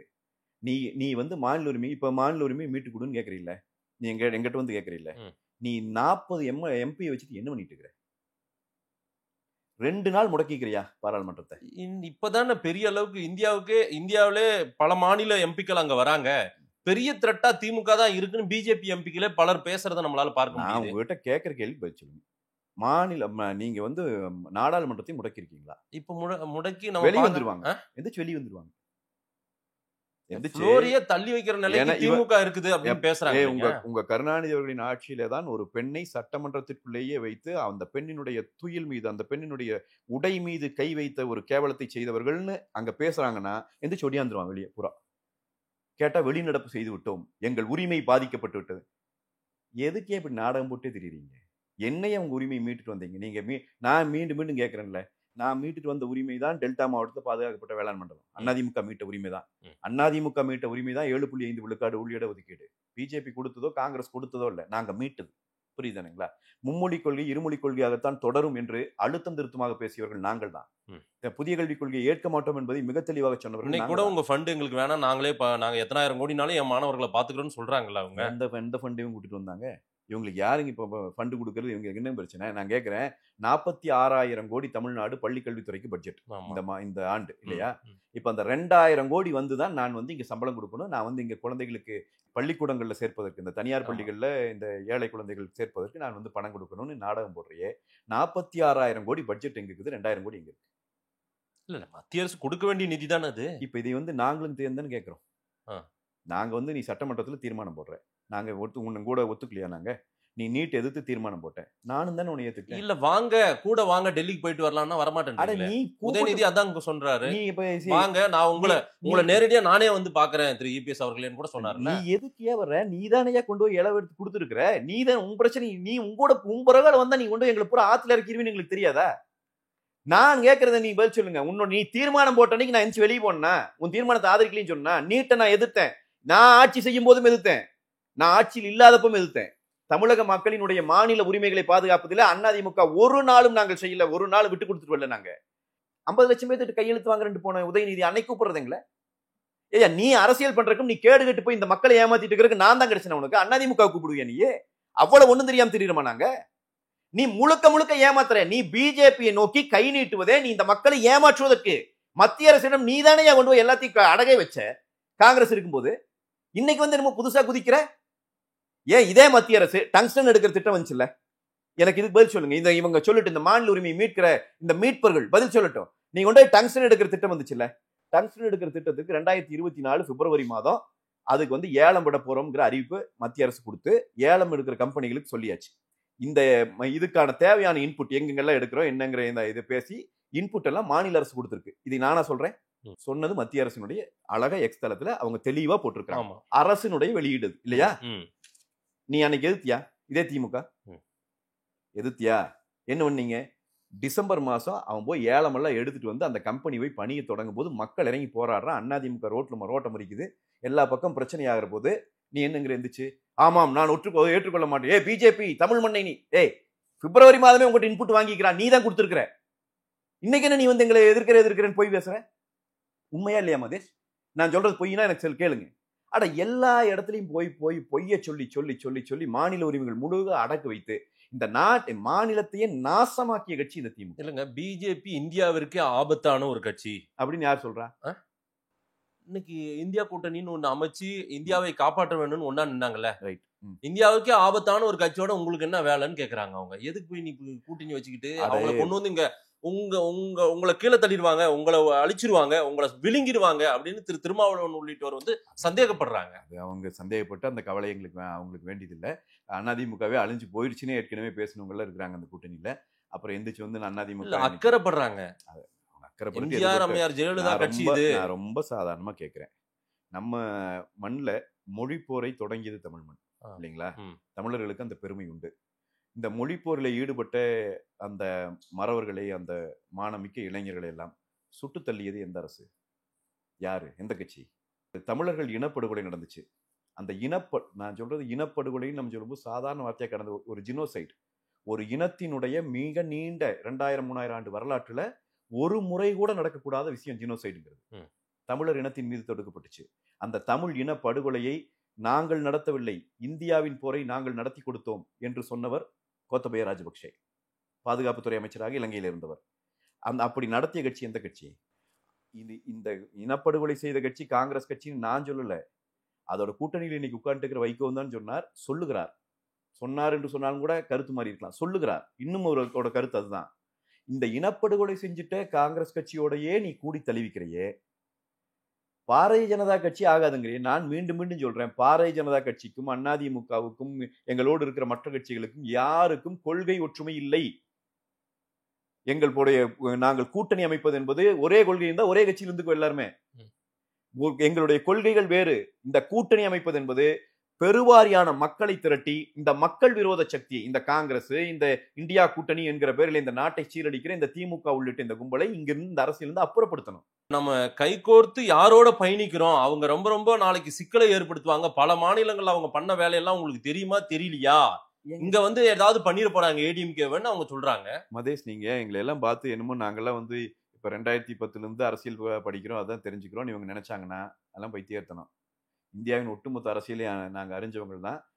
தொடர்ந்து நாங்கள்லாம் பிறக்காத காலத்துக்கு முன்னாடி நடந்த அரசியலையும் படித்து தேர்ந்தவர்கள் தான். இல்லைங்க, நான் மீண்டும் தலைமை நீங்க தானே. கூட்டணி ஆட்சி, பாஜக ஆட்சி வரப்போறது 26 பிஜேபி ஆட்சி தான் அப்படின்னு சொல்லும் போது கூட ஏன் பேசாமே இருக்கீங்க? நீங்க ஏன் வெளிப்படையா ஒரு கருத்தை சொல்லாம இருக்கீங்க? திமுக காரணம் மாதிரியே நீங்களும் கேக்குறீங்க. பத்திரிகையாளர்கள் முன்னிலே பிரஸ் மீட் வச்சப்பவே எங்க பொதுச் செயலாளர் சொல்றாரு, அண்ணா திராவிட முன்னேற்ற கழகம் ஆட்சி அமைக்கும், கூட்டணி ஆட்சி என்று அவர் சொல்லவில்லை, அப்படி பேச்சே இல்லைன்னு எல்லாரும் சொல்றாங்க. பிஜேபில நயினார் நாகேந்திரன் செய்தியாளர்களை சந்திக்கிறார். மரியாதைக்குரிய பிஜேபியின் தலைவர், மாநில தலைவர். அவர் என்ன சொல்லுகிறார்? இபிஎஸ் தான் முதல்வர், இபிஎஸ் தான் எங்கள் கூட்டணியில என்ன சீட்டுங்கிறதோ, எங்க கூட்டணி எதை நோக்கி நகருதுங்கிறத தமிழ்நாட்டில் இபிஎஸ் தான் முடிவு செய்வார். சரி, அதிமுகவின் பொதுச் செயலாளர் தான் முடிவு செய்வார்னு சொல்றாரு. இது ரெண்டும் தெளிவான ஸ்டேட்மெண்ட் வந்துருச்சு. தமிழ்ல சொல் பிரயோகம்னு ஒன்று இருக்கு. கூட்டணி ஆட்சி, திமுக கூட்டணி ஆட்சியை பிடிக்கும் என்று சொன்னால் திமுக கூட்டணி தான் ஆட்சியை பிடிக்கும். எனவே திமுக வந்து மைனாரிட்டி கவர்மெண்ட் நடத்திட்டு இருந்த கருணாநிதியும் கூட ஆட்சியில பங்கு கொடுக்கலையே, பண்ணலையே. அப்ப கூட்டணி ஆட்சியை பிடிக்கும் அப்படின்னு சொன்னா ஒட்டுமொத்த கூட்டணியும் சேர்ந்து ஆட்சியை பிடிக்கும். இப்ப கூட்டணி எங்க கூட்டணி தாங்க ஜெயிக்கும். இல்ல பிஜேபி அந்த டோன்ல அவங்க பல மாநிலத்துல சில மாநிலங்கள்ல நீங்க பேசக்கூடாது. வேற சில ஸ்டேட்ல இந்த மாதிரி பேசினவங்க கடைசியில உட்கார்ந்துருக்காங்க கூட அமைச்சரவையில. எல்லா ஸ்டேட்லயும் நடந்திருக்கு தலைவா. இதே ஆந்திராக்குள்ள காங்கிரஸ்க்காக உயிரை விட்ட ராஜசேகர் ரெட்டி பிறகு என்ன ஆனாரு, அவங்க என்ன பண்ணி விட்டாங்க, காங்கிரஸ் கெடுத்து விட்டாங்க. அந்த பையன் மறுபடியும் வந்து எப்படி ஆட்சி அமைச்சார் எல்லாத்தையும் கண்ணுல பார்த்தோம்ல. சரி, காங்கிரஸ் அப்படி மாநில கட்சிகள் பூரா தழுவி வளர்த்து எடுத்துருச்சா? ஏங்க நீங்க பாரதிய ஜனதா கூட்டணி கட்சிகளை அழித்து விடுன்னு பேசுற இதே திமுக பார்த்து நான் கேட்கிறேன், ஒரே ஒருத்தர் ஆளுமையோட, தனக்கே உரிய ஆளுமை குணத்தோட கூட்டணி கட்சிக்குள்ள இருந்த ஒரே ஒருவர் திமுக செய்கிற தவறுகளை சுட்டி காட்டினார். முதலமைச்சரும் துணை முதலமைச்சரும் தவறு செய்கிறார்கள் என்று சுட்டி காட்டினார். யாருன்னு சொல்லுங்க பேரு? ஒரே ஒருத்தர் தான் ஆளுமையோடு சுட்டி காட்டினார். விடுதலை சிறுத்தைகளுடைய துணை பொதுச் செயலாளர். அவரை விடுதலை சிறுத்தைகள் கட்சியிலிருந்து நீக்கியதே திமுக. ஆதவர்ஜுன் சொல்றீங்க? ஆமா. அவர் ஏன் நீக்கினாங்க? அவர் வேறொரு கட்சிக்கு போயிட்டும் கூட வந்து அண்ணன் திருமாவளவன் அவர்களை சந்தித்து உங்களுடைய பாதையில் தான் நான் நடைபெறுறேன், உங்களோட எனக்கு கொள்கை உடன்பாடுன்னு பேசி 2 பேரும் சிரிச்சு, அது ஒரு நல்ல நாகரிகம். அந்த நாகரிகத்தை நான் பாராட்டுறேன். ஆனா விடுதலை சிறுத்தைகள் துணை பொதுச் செயலாளரை டிஸ்மிஸ் பண்ணுனது திமுக. அவர் செஞ்ச தப்பு என்ன? அவர் விடுதலை சிறுத்தை அண்ணன் திருமாவளவன் எதிர்த்து பேசினாரா? அவரு வேற ஏதாவது தப்பு பேசினாரா? கட்சிக்குன்னு ஒரு இது இருக்கு, ஆளுங்கட்சி செய்கிற தவறுகளை சுட்டி காட்டினார். நீ கூட வச்சிருக்கிற கட்சி பூரா பர்ச்சேஸ் பண்ணி, உள்ள இருக்கிற அந்த 2ஆம் கட்ட லீடர்ஸ் சொல்ற ஒரு 4-5 பேர்த்து பூரா பர்ச்சேஸ் பண்ணி வச்சுக்கிட்டு அது பூரா இவங்களோட மவுத் பீஸ்களா வச்சுட்டு அவங்கள பேச வச்சுட்டு இருக்கிறது திமுக செய்வதை விட வேற எந்த கட்சியும் தவறு செய்து விடவில்லை இந்தியா முழுவதிலும். நான் சொல்லுகிறேன், கூட இருந்த அத்தனை பேர்த்தையும் அழிச்சது இந்த திமுக தான். நான் இன்னைக்கும் சொல்றேன், இந்த 2 இடதுசாரி கட்சிகள் சிபிஐ சிபிஎம் இந்த 5 வருஷத்துக்குள்ள அரசியல் கவனிக்கிறவங்களுக்கு வேணா தெரியாம இருந்திருக்கலாம். கருணாநிதியின் ஆட்சி காலத்துல சிபிஐயும் சிபிஎம்முக்குள்ளேயும் எத்தனை சண்டையும் மாநில கட்சிகளுக்குள்ள அவர் உருவாக்கி இருக்காருங்களா? மாநிலத்தில் இருக்கிற சிபிஐ சிபிஎம்குள்ள கூட்டணி வச்சிருக்கிற கட்சிகளை எல்லாம் நீங்க விட்டீங்களா? எத்தனை இஸ்லாமிய அமைப்புகள், எத்தனை இஸ்லாமிய கட்சிகளை வந்து நீங்க செதறடிச்சிருக்கீங்க உள்ள உட்காந்து? இதே திமுக கூட்டணி யாருக்கும் தெரியாதா? நீங்களே பெரிய ஆக்டோபஸ், நீங்க என்னமோ கவலைப்பட்டுக்கிறீங்க. அட இந்த ஆக்டோபஸ் கையில தமிழ்நாடு சிக்கிக்கொள்ள கூடாது என்றுதான் அதிமுக எவ்வளவு பாடுபடுது. இல்லைங்க, பிஜேபி திமுக யார் நமக்கு ரொம்ப பெரிய சிக்கலா இருப்பாங்க சொல்லுங்களா பார்க்கலாம். யார் நமக்கு பெரிய ஆபத்தா இருக்கு? யாருக்கு ஆபத்துன்னு சொல்லுங்க, அதை சொல்லுங்க. யாருக்கு? தமிழ்நாட்டு மக்களுக்கு. தமிழ்நாட்டு மக்களுக்கு திமுகவை விட ஆபத்து வேற எதுவுமே கிடையாது. நான் சொல்ல எழுதித்தரேன். திமுக தான் தமிழ்நாட்டுக்கு ஆபத்து. பிஜேபியை விட பிஜேபி என்ன ஒண்ணு தமிழ்நாட்டுல நான் கேக்குறேன். பிஜேபி நாங்க தான் உங்க மேல சவாரி செஞ்சு நாளைக்கு இந்த சீட்டு எழுதுன்னுடுவாங்க. நீங்க உட்காந்துக்கிற சீட்டு ஏன் சீட்டுங்க கல்யாண சுந்தரம் நீங்களுன்னுடுவாங்க. இதெல்லாம் எத்தனை காலத்துக்கு மாதிரி இந்த கதையை பேசுவாங்க. 2021 எலெக்ஷன் அப்ப சொன்னாங்க, அன்னைக்கு அதிமுக வந்து அப்படியே பயந்து கிடக்கிறது, எடப்பாடி பழனிசாமி அவர்கள் நடுங்கி போய்விட்டார், நீங்க பாருங்க இந்த முறை 60 சீட்டு வாங்க போறாரு அமித்ஷா. நாங்க இவனுங்க சொன்னாங்க. சொன்னது இப்பவுமே அந்த பிளான்ல தான் இருக்காங்க. இந்த கும்பல் சொல்லுச்சா இல்லையா? நீங்களும் சேர்ந்து சொன்னீங்களா? நீங்க சொன்னீங்களா இல்லையா? நான் சொல்லல. நீங்க சொல்லல, அப்புறம் இப்ப சொல்றீங்களா இல்லையா? இல்ல இப்ப அவங்க இப்ப 18% எல்லாம் சொல்லிட்டு இருக்காங்க. நாங்க அதிக சொல்லிட்டு இருக்காங்க. அமைச்சரவையிலே இடம் கேக்குறாங்க அப்படின்னா சீட் எத்தனை கேட்பாங்க? இருங்க, அமைச்சரவையிலே இடம் கேக்குறன்ற பிளான்ல இருக்கிறவங்க சீட் எத்தனை கேட்பாங்க சொல்லுங்க பார்க்கலாம். எப்படிங்க ஃபேஸ் பண்ண போறீங்க? இப்படித்தாங்க 21ல பேசிட்டு இருந்தீங்க. என்ன நடந்துச்சு? நீங்க பேசுனது எல்லாம் பச்சை பொய்யின் வெளியே வந்துச்சா? ஆளுமை மிக்க தலைவன் என்று மறுபடியும் ஒரு முறை எங்கள் பொதுச் செயலாளர் நிரூபிச்சாரா? தமிழ்நாட்டில் அண்ணா திராவிட முன்னேற்ற கழகத்தின் தலைமையிலேதான் கூட்டணி, அண்ணா திராவிட முன்னேற்ற கழகம் தான் ஆட்சி அமைக்கும் என்பதை மீண்டும் ஒரு முறை புரட்சி தலைவருக்கு பிறகு, புரட்சி தலைவி அம்மா அவர்களுக்கு பிறகு ஆளுமை மிக்க தலைவராக எங்கள் பொதுச் செயலாளர் நிரூபித்தாரா இல்லையா? இதே கதைத்தானே பேசுனீங்க அன்னைக்கும். திருப்பியும் பேசுறீங்களா? வெக்கமா இல்லையா? இல்ல, அதிமுக ஆட்சின்னு நீங்க சொல்றீங்க, எடப்பாடி தான் முதல்வர்னு நீங்க சொல்றீங்க. அண்ணாமலை பிஜேபி ஆட்சிங்க நடக்க போறது 26லன்றாரு. என்னங்க அதுக்கு ஏதாவது பதில் சொல்லுங்க. அதுக்கு நானே அதானே கேக்குறாங்க. அண்ணாமலை அவர்களின் நேர்காணல பார்த்தேன், சரிங்களா? அவர் என்ன சொல்றாரு அந்த பேட்டியில்? நான் பார்த்ததுல அவர் சொல்றது என்ன சொல்றாரு? நான் டீகோட் பண்ண சொல்லுங்க. நான் சொல்றது கேளுங்க, ஒரு நிமிஷம் கேளுங்க. எல்லாரும் சந்தேகப்படுறது நீங்க அதை புரிஞ்சுக்கிட்டு இல்லன்றதையாவது இபிஎஸ் வச்சு சொல்லுங்க. ஐயா இபிஎஸ் சொன்னார்னா முடிஞ்சிருச்சு. எதையோ ஒன்று பேசிட்டே இருக்கேன். நான் சொல்றது கேளுங்க மதேஷ். எதையோ ஒண்ணு இல்ல, மக்கள் அப்படி சந்தேகப்படுறாங்க. ஏதாவது சிக்கல் நீங்க இருங்க மதேஷ், நாளைக்கு அவங்க சாப்பிட்டுருவாங்க திருமாவளவன் சொல்ற மாதிரி ஏதாவது நடந்துருச்சுன்னா என்ன பண்ணுங்க? ஒரு திரும் சாப்பிட முடியாது. சாப்பிட்றதுக்கெல்லாம் கருணாநிதி ஒண்ணாத முயற்சியா மத்தவங்க பண்ணிட்டு போறா. அதிமுகவையெல்லாம் சாப்பிட்றத கிட்ட நெருங்க முடியாது. நீங்க அதெல்லாம் கவலைப்படாதீங்க. நான் ஒண்ணு உங்களுக்கு சொல்றேன். திரு அண்ணாமலை அவர்கள் பேசுகிறார். அண்ணாமலை அவர்களுக்கு பதில் சொல்ல வேண்டிய இடத்துல எல்லாம் போய் எங்கள் பொதுச் செயலாளர் செய்தியாளர்கள் சந்தித்து பதில் சொல்லிவிட்டார். நான் அதையும் தெளிவா உங்களுக்கு சொல்லிட்டேன். அமித்ஷா பேசும்போதா சொன்னப்பவே அவர் பதில் சொல்லிட்டார். திரு நயினார் நாகேந்திரன் அவர்களும் தெளிவா பேசிட்டார். அண்ணாமலை சொன்னதிலுமே நான் பார்ப்பது என்ன மனசாட்சிப்படி நான் சொல்றேன். அவர் என்ன சொல்றார்? எனக்கு பிஜேபி ஆட்சி தான் அமையணும், இதான் அண்ணாமலை சொல்றார். நீங்க சிபிஎம் தலைவர் தோழர் சண்முகம் அவர்களிடம் போய் ஒரு இன்டர்வியூ வைங்க. பாட்டாளி வர்க்க சர்வாதிகாரம் என்பதை கைவிட்டு விட்டீர்களான்னு கேளுங்க. ஆட்சியெல்லாம் வேண்டாம், கைவிட்டுட்டீங்களான்னு கேளுங்க. அவர் என்னதான் சொல்லுவாருன்னா, நான் நம்புறேன், என்னதான் சொல்லுவாருன்னா, தோழர் முத்தரசனோ இவரோ பாட்டாளி வர்க்க சர்வாதிகாரம் என்பதை கைவிடவில்லை, அதை அடைகிற பாதை வரை நாங்கள் இந்த அரசியலை செய்கிறோம். அண்ணாமலையர் மட்டுமல்ல, பிஜேபியின் கடைசி தொண்டனுக்கும், விடுதலை சிறுத்தைகளின் கடைசியில இருக்கிற தொண்டனுக்கும், பாட்டாளி மக்கள் கட்சியில இருக்கிற தொண்டனுக்கும், நாம் தமிழர் கட்சியில இருக்கிற தொண்டனுக்கும், எல்லா கட்சியை சேர்ந்தவருக்கும் தன் கட்சி ஆட்சி அமைக்க வேண்டும் என்பதிலே தான் விருப்பம் இருக்கும். ஆனால் அடுத்த அவரையே அண்ணாமலை சொல்கிறார், இந்த கூட்டணியை எங்க பொது தலைவர் சொல்லிட்டாங்க, எங்க தலைமை சொல்லிவிட்டது, அதை நான் ஏற்றுக்கொண்டு விட்டேன். இந்த 26 தேர்தல்ல இந்த கூட்டணியிலே நாங்கள் பயணிக்கிறோம், அதிமுக ஆட்சி அமைக்கும். என்னோட இலக்கு என்ன? அண்ணாமலை சொல்லும் போது என்னோட இலக்குங்க நான் பிஜேபி ஆட்சி அமைக்கும் தான் நினைக்கிறேன். எவ்வளவு காலம் வேணா எடுக்கலாம், அதெல்லாம் தெரியாது. உங்களுடைய விருப்பம் என்ன, உங்களுடைய ஆசை என்ன என்பதெல்லாம் எல்லாத்துக்கும் ஒரு ஆசை இருக்கு. நான் அதான் சொல்றேன், இந்த நாட்டின் அரசியலமைப்பு சட்டத்தை பயன்படுத்தியே பாட்டாளி வர்க்க சர்வாதிகாரத்தை அமைக்கணும்னு தான் சிபிஎம் பேசிட்டு இருக்குதுன்னா, மதிமுகவை கேளுங்கள், மதிமுக ஆட்சி அமைக்க வேண்டாமானா ஒரு காலத்தில் மதிமுக ஆட்சிக்கு வர வேண்டும் தான் அவங்க விரும்புவாங்க, அந்த லீடர்ஸ். அதுதான் நேச்சுரல். அதைத்தான் அவரும் சொல்றாரு. இவங்க உடனே ஊடகம் அதை எடுத்துட்டு வந்து அண்ணாமலை சொல்லிவிட்டார் பிஜேபி ஆட்சி எப்படிங்க பிஜேபி ஆட்சி அமைக்க? அர்த்தமுக்கு தாங்க ஏதாவது அர்த்தமெட்டிக்கா ஏதாவது. தமிழ்நாட்டை அதிக முறை ஆண்ட கட்சி அதிமுக. ஆமா தானே? தமிழ்நாட்டு மக்களின் பட்டி தொட்டியும் கிராமம் வரைக்கும் இன்னைக்கும் நாங்க ரெட்டையிலைக்கு தான் ஓட்டு போடுவோம், எம்ஜிஆருக்கு ஓட்டு போடுவோம்னு சொல்ற கூட்டம் இருக்குது.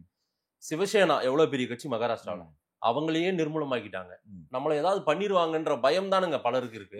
என்ன கேக்குறீங்க இப்ப நீங்க, எப்படியாப்பட்ட கட்சி சிவசேனாவை அவங்களே விழுங்கிட்டாங்க. அவங்க உண்மை சிவசேனாவிற்கு ஒரு பெரிய பலகீனம் ஏற்படுத்தும். அந்த சமயத்தில் இவங்க எல்லாம் கூட்டணியில இருந்ததும் பாரதிய ஜனதா கட்சிக்கு இப்படியான பெயர்கள் சில மாநிலங்களில் இருப்பதையெல்லாம் நம்ம இருக்கல. ஆமா, சரியா?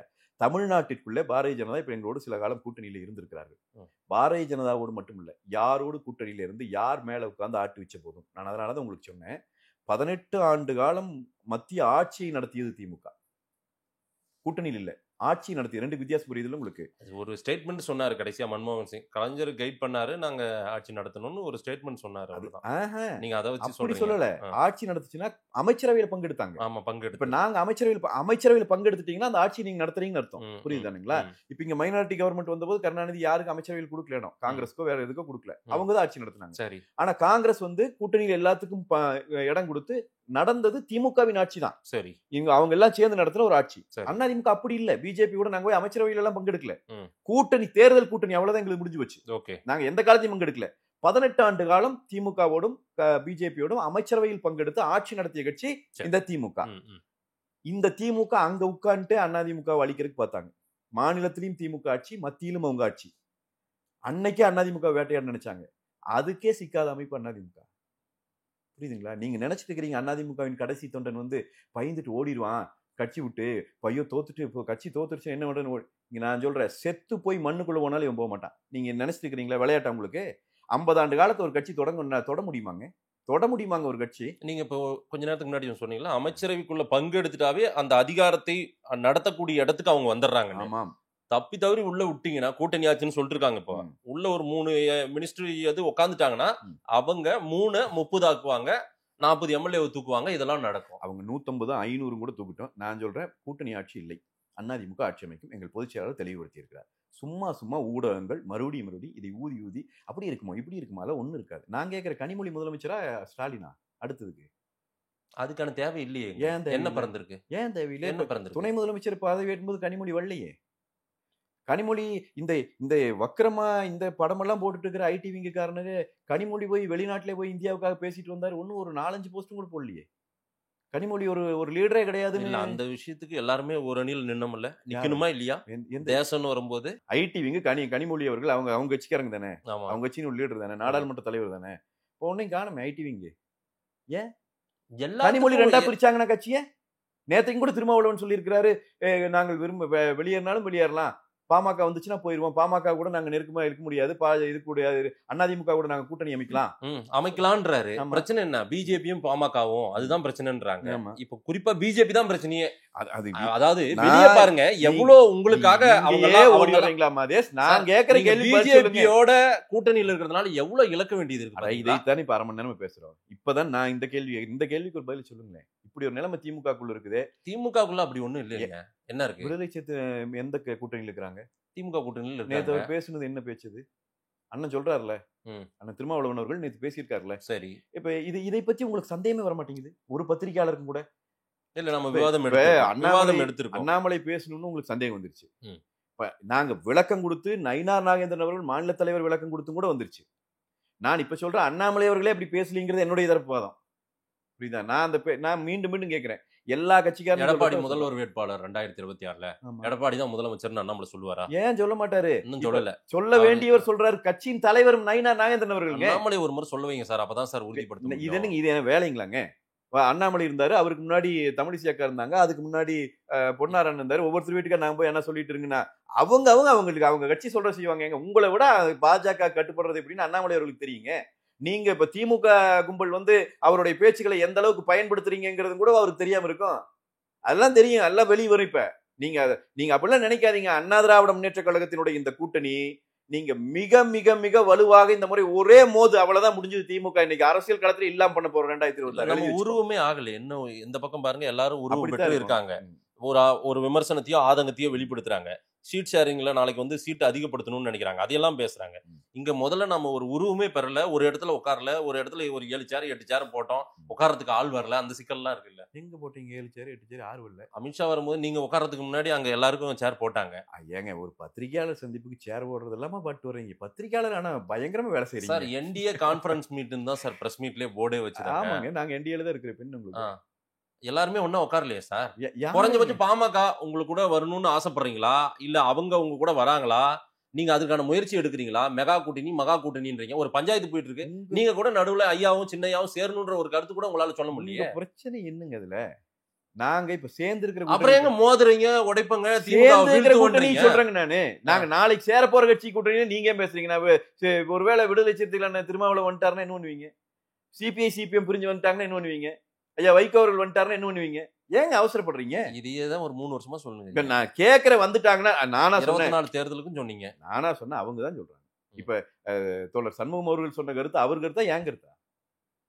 சார் அதிமுக கடை விரித்தேன் கொள்வார் இல்லைன்ற மாதிரி தான் இருக்கிறதா சொல்றாங்க சார். அப்புறம் கூட்டணி தான் நாங்க தான் வலுவாயிட்டு இருக்கிறோமே. எங்க இப்ப பாரதிய ஜனதா கூட்டணி அமைஞ்சு யார் 2 பேர் தான் உட்காந்துருக்கீங்க. உங்களுக்கு என்னங்க பிரச்சனை? 2 அதிமுக தனிச்சே அடிச்செறிஞ்சிருவோங்க திமுக. நீங்க என்னங்க இப்படி நினைச்சிட்டு இருக்கீங்க? திமுக அதிமுக நினைச்சுன்னா தமிழ்நாட்டின் தனிப்பெருங்கட்சிங்க அதிமுக. திமுக பல இடங்கள்ல கிளையே கிடையாது. என்ன சொல்றீங்க? ஐயா சத்தியம் சொல்றேன். இல்ல நீங்க கொங்கு மண்டலத்துல எல்லாம் லீடரே கிடையாதுங்க. ஒருத்தருமே கிடையாது. செந்தில் பாலாஜி இருக்காரு. கரூர்ல இருந்து வரணும் நீலகிரி வரைக்கும். என்ன எத்தனை கிலோமீட்டர் தெரியுமா உங்களுக்கு? எத்தனை மாவட்ட இடையில வருது தெரியுமா? அந்த செந்தில் பாலாஜியே அங்க இப்ப அதிமுக இருந்து போனது தான் அவங்களுக்கு. அதுக்கு முன்னாடி அது லீடரும் கிடையாது. புரியுதுங்களா? அதனால அதெல்லாம் நீ பேசி எல்லாம் சங்கடங்கள். நான் சொல்றது எங்கள் கூட்டணி அமைந்து விட்டது. எங்கள் கூட்டணிக்குள்ளான ஒருங்கிணைப்பு குறித்து பத்திரிகையாளர்கள் இவ்வளவு பதட்டப்பட வேண்டிய அவசியம் இல்லை. நான் சொல்றது மெயின் ஸ்ட்ரீம் மீடியாவே சொல்றேன். தினந்தோறும் இதையே பார்த்து கொண்டு எழுதி கொண்டு அவர்களுக்கு அதுல சில பயன் கிடைக்கிறது என்பது எனக்கு தெரிகிறது. அநேகமாக மாதேஸ்வர்கள் கூட அவர்களுக்கு கிடைக்கிற அந்த பயனை தோலுரித்து காட்ட வேண்டும் என்பதற்காகத்தான் எனக்கு இந்த கேள்வியை கேட்கிறார் என்று கூட நான் நினைக்கிறேன். என்ன அப்படி அந்த பயனை அனுபவிக்கிற காரணத்திற்காக அவர்கள் அதை எழுதிட்டே இருக்கிறாங்க. ஆனால் உண்மையான பிரச்சனை என்பது திமுக கூட்டணிக்குள்ளே நடந்து கொண்டிருக்கிறது. நாங்கள் சொல்லுவது கூட்டணியில் இருக்கிறோம், கூட்டணியில் இல்லாமல் போகிறோம். ஒரு கட்சி இன்னொரு கட்சி வந்து சேருகிறது, சேராமல் போகிறது. பாட்டாளி மக்கள் கட்சியினுடைய இன்றைக்கு அந்த சின்ன சிக்கல் வருகிறது என்று சொன்னால் அந்த சிக்கலை ஊதி பெரிதாக்குகிற வேலை இன்றைக்கு திமுக அவ்வளவு அவசர அவசரமாக செய்ய போல அதிமுக செய்யாது. அதிமுகவை பொறுத்தவரை அது அவங்களுடைய உட்கட்சி பிரச்சனை. அவங்களுக்கு தெரியும், மெச்சூர்டு லீடர்ஸ். அவங்களுக்கு தெரியும் அது எப்படி சரி ஒன்று அவங்க பண்ணுவாங்க. நாங்க போய் அதுக்குள்ள நீங்க எங்க கூட்டணியில் இருக்கிறீங்க அல்லது கூட்டணிக்கு வர போறீங்க, இதை பண்ணுங்க, அதெல்லாம் எங்க வேலை கிடையாது. புரியுதானுங்களா?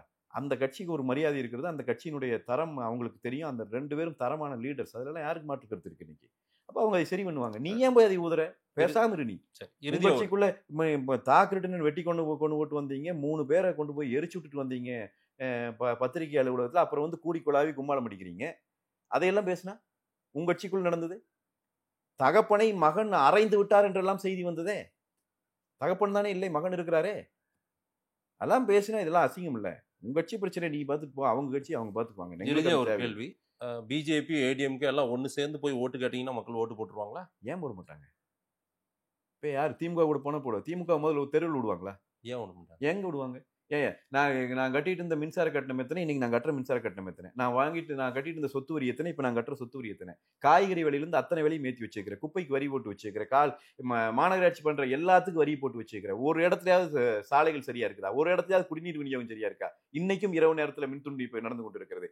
ஒரு தெருவிலும் இன்றைக்கு பெண்கள் பாதிக்கப்பட்டிருக்கிறார்கள். தமிழ்நாட்டில் இருக்கிற பெண்கள் பாதுகாப்பு இல்லாமல் உணர்ந்து கொண்டிருக்கிறார்கள். அந்த தெய்வ செயல் என்கிறவன் திமுக அமைச்சர்களுக்கு பெண்களை கூட்டிட்டு கொண்டு போய் விடுறான். அந்த பொண்ணு கம்ப்ளைண்ட் கொடுத்தா அவன் போய் முன்ஜாமீன் வாங்குற வரைக்கும் அவன் மேல நீ கேஸ் போடல. இந்த சமூக வலைதளங்களில் இயங்கி கொண்டிருக்கிற பெண்கள் அத்தனை பேரையும் கொச்சைப்படுத்தி கொண்டிருக்கிறாய். மிக மிக மிக வக்கர புத்தியோடு பதிவுகளை போடுகிறாய்.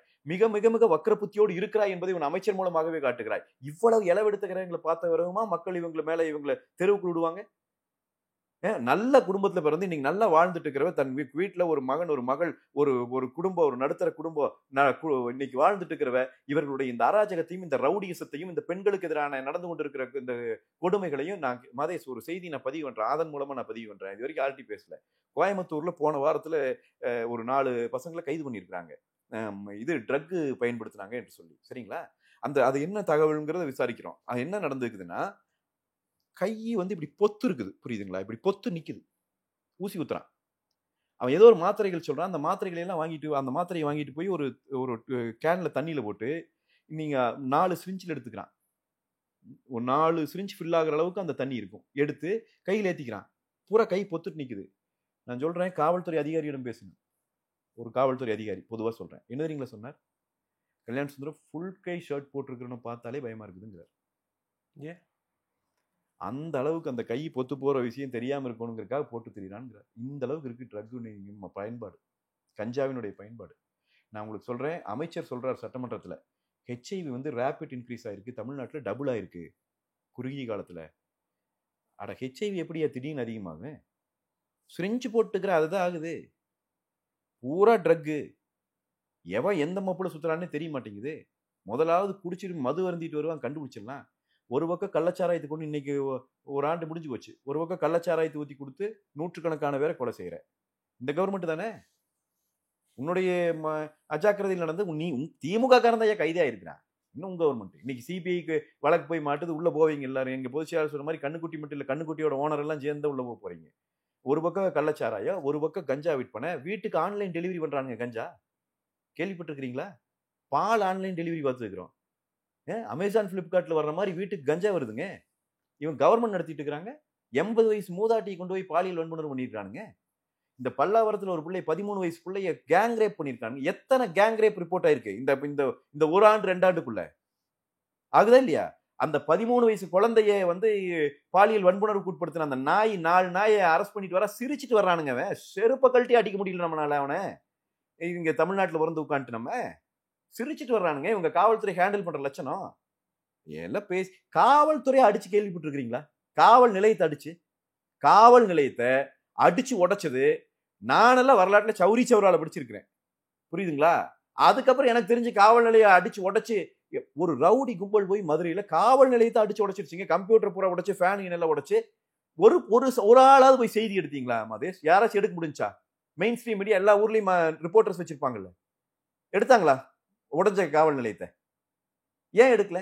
ஆனா அந்த காவல் நிலையம் எந்த தொகுதிக்குள்ள வருதோ அந்த தொகுதியோட எம்எல்ஏ போறாரு, அந்த காவல் நிலையம் உடைஞ்ச காவல் நிலையத்தை பார்வையிடுறாரு. அவர் அரெஸ்ட் பண்றீங்க. இங்க எதிர்க்கட்சி துணைத் தலைவர் உதயகுமார் அவர்களை, சட்டமன்ற உறுப்பினருங்க அவர் ஏன் போலீஸ் ஸ்டேஷன் போக கூடாது?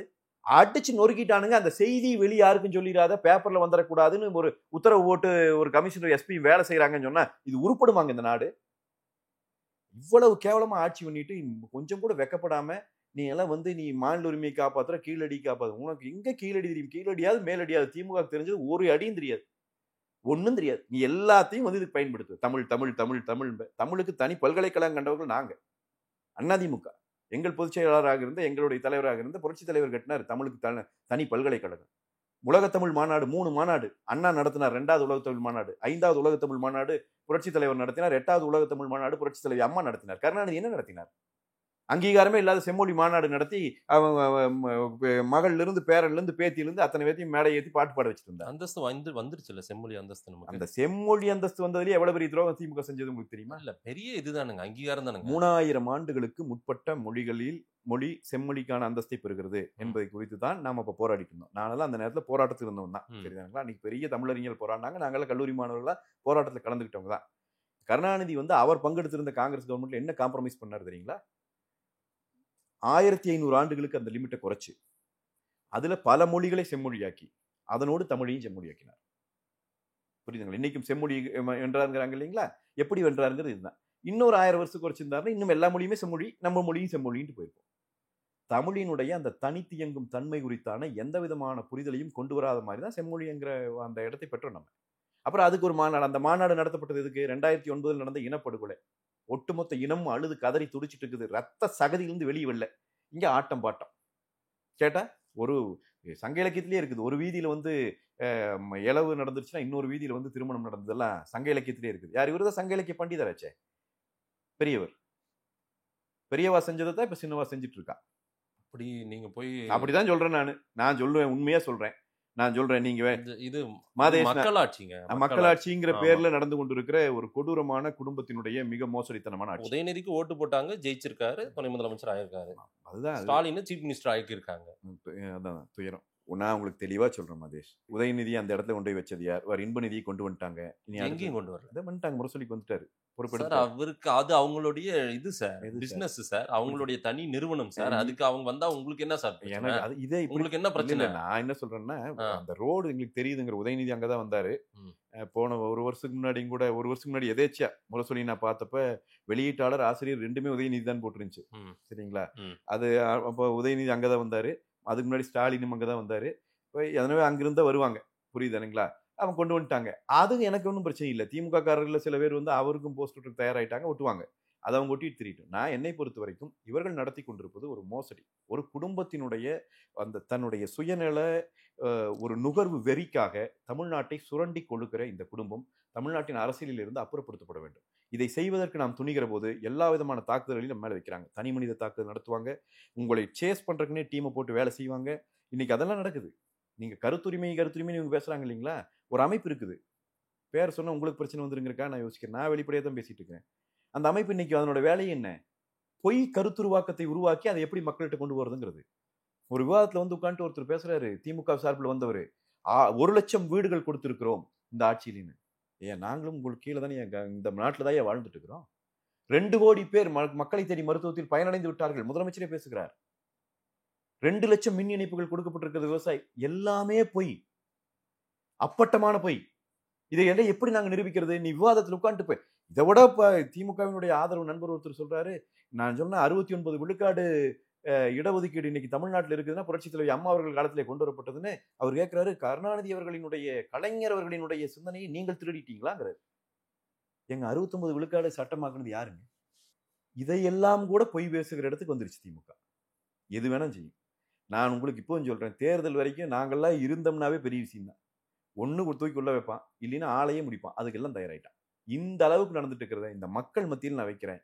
இவ்வளவு கேவலமா நடக்கிற ஒரு ஆட்சி வந்து நாம் அப்புறப்படுத்தலைன்னா இந்த நாடு வீணா போயிடும். ஒரு பெண் தமிழ்நாட்டுக்குள்ள நிம்மதியா நடமாட முடியாத நிலை வந்துவிடும். இன்னைக்கு இருக்கிற இதே இந்த போதைப்பொருள் கலாச்சாரம் பரவுச்சு என்று சொன்னால் தமிழ்நாடு முற்ற முழுவதுமாக தமிழர் இனம் அழிந்து போய்விடும். இதுக்கு அச்சாரம் போட்டு இருக்குது இந்த திமுக. இதை அப்புறப்படுத்துங்க. இந்த ஒரு குடும்பத்துக்காக யாரும் இப்படி இருந்துட்டு இருக்க வேண்டிய அவசியம் இல்லை. அண்ணா திராவிட முன்னேற்ற கழகம் ஒரு நல்லாட்சி இந்த மண்ணிலே மீண்டும் கொடுக்க நான் எழுதி தருகிறேன். 2026 அது அண்ணா திராவிட முன்னேற்ற கழகம் ஆட்சி அமைக்கிற ஆண்டு. கட்டாயம் ஆட்சி அமைப்போம். திமுகவின் இந்த குடும்பத்தை அரசியல் களத்திலிருந்தே அப்புறப்படுத்துவோம். நான் மீண்டும் மீண்டும் சொல்றேன், தோற்கடிப்போம் சொல்ல, அரசியல் களத்திலிருந்தே அப்புறப்படுத்துவோம். தமிழ்நாட்டு அரசியல் களத்தில் இவர்கள் இருக்க முடியாத நிலையை உருவாக்கும். மக்கள் தான் முடிவு பண்ண போறாங்க. நேரில் வந்து நேரம் கொடுத்து பேசியமைக்கு நன்றி. மிக்க நன்றி.